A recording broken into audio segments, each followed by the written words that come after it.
त्यांना जाब विचारण्यासाठी आता लांडे म्हणतात की तुमचा पारा स्टेशन म्हणून ते असं बोलत असतील. तुम्ही असं बोलताय. दिलीप लांडे म्हणतात की तुमचं ब्लड प्रेशर वाढलं असेल म्हणून ते अशा प्रकारची विधानं करतात. चला तुम्ही अनुभवताय ना सगळेजण, तुम्ही सगळे बघताय ना. जनता रूपी आशीर्वाद त्यांना मिळतोय आणि त्यामुळे त्यांचा जनतेचा उत्साह पाहून तुमचा पारा चढलाय. तुम्हाला त्यांनी विचारायला सांगितलं का असं? ते म्हणले तसं तुमच्याबद्दल. माझ्यापेक्षा जनतेचा पारा अनुभवा. त्यांनी तुमच्या मीडियावरती सगळा बाईट दिलेला आहे, त्यामुळे जे आहे ते तुमच्या समोर लखलाभ आहे. पण ही स्ट्रॅटेजी आहे एवढं नक्की. 3.5 आणि 4 तास लागतात मतदानासाठी. 1300 आणि ते सुद्धा सिनियर सिटीजनवर ढकलून मोकळे होतात.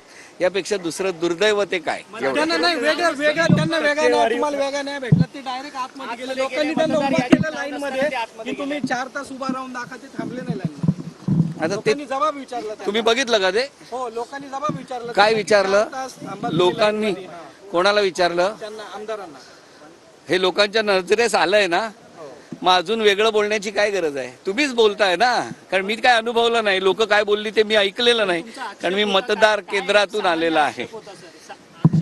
सर्वांना समान न्याय असावा आणि त्याच तत्वाने इथे कोण मतदार कोण सेलिब्रिटी असं काही नसतं. वेळेत आलेल्यांना 4-4 तास जे उभं राहावं लागतंय त्यापेक्षा गतिमान जर मतदानाची व्यवस्था केली तर फार बरं झालं असतं. आणि लोकांचा काय उद्रेक आहे हे तुमच्या माध्यमातून मला कळतंय, ते मी लवकर घरी जातो आणि बघतो. तुमचं काय म्हणणं आहे? तुझं काय म्हणणं आहे? तू इकडे माझ्याकडे ये ना. तू पण अँकर आहेस ना, ये. तुझं काय म्हणणं आहे सांग. लाईव्ह असेल तर सांग. तुझं काय म्हणणं आहे? बरोबर आहे? तुझं म्हणणं आहे बरोबर आहे? बरोबर आहे. 1 मिनिट इकडे. अक्षय सांग बरोबर आहे. हे जे चाललंय ते तू सांग बरोबर आहे? बरोबर आहे का? हो की नाही बोल ना.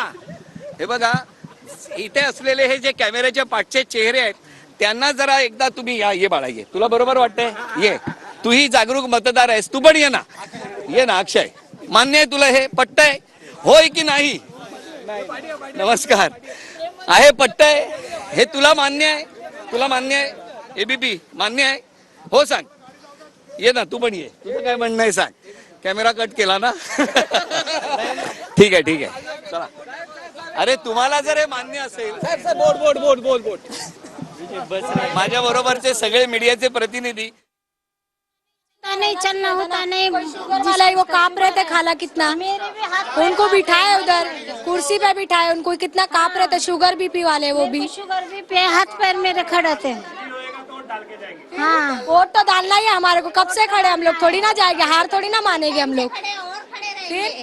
आणखी वेळ इथं उभे राहणार असं म्हणतात. त्याच ठिकाणी पाहू शकतो सरळ रांगेत जे आहे ते मोठी रांग जी आहे ते मुंब्रा बाबाजी सखाराम पाटील विद्या मंदिर या ठिकाणी लागलेली आहे. आणि याच बूथवरती गेल्या 2 ते 3 तासापासून नागरिक जे आहे ते उभे आहेत. आणि याच ठिकाणी ज्येष्ठ नागरिक असेल या ठिकाणी बघायला गेलं तर जागा देखील नाही, बसाची सुविधा देखील नसल्याचं त्यांचं म्हणणं आहे. पाणी देखील नाही आहे. पाहू शकतो हा पाण्याची सोय कशा प्रकारे केलेली आहे. हा पिंप जो आहे तो पाण्याचा तो पूर्णतः रिकामा झालेला आहे आणि याच पिंपामध्ये पाणी देखील नाहीये. त्यामुळे नक्कीच पाण्याची असेल, पंख्याची असेल आणि बसण्याचं आसन देखील या ठिकाणी नाहीये. सर्व नागरिक जे आहे ते या रांगेत आहेत. कब से आप यहाँ पे खड़े हो और वोटिंग के लिए आप यहाँ पे आए हो, क्या लगता है सुविधा किस तरह से? अभी तो 1 घंटे से खड़े हम लोग यहाँ पे. लाइन काफ़ी है और गर्मी भी बहुत है. सुविधा तो क्या, अभी मत देना है तो देना है, भले ही कितना भी लेट हो, लेकिन अपना अधिकार देके जाएंगे. अधिकार देणार असं त्यांचं म्हणणं आहे. आणि याच ठिकाणी काही लोक आहेत अजून रांगेमध्ये आणि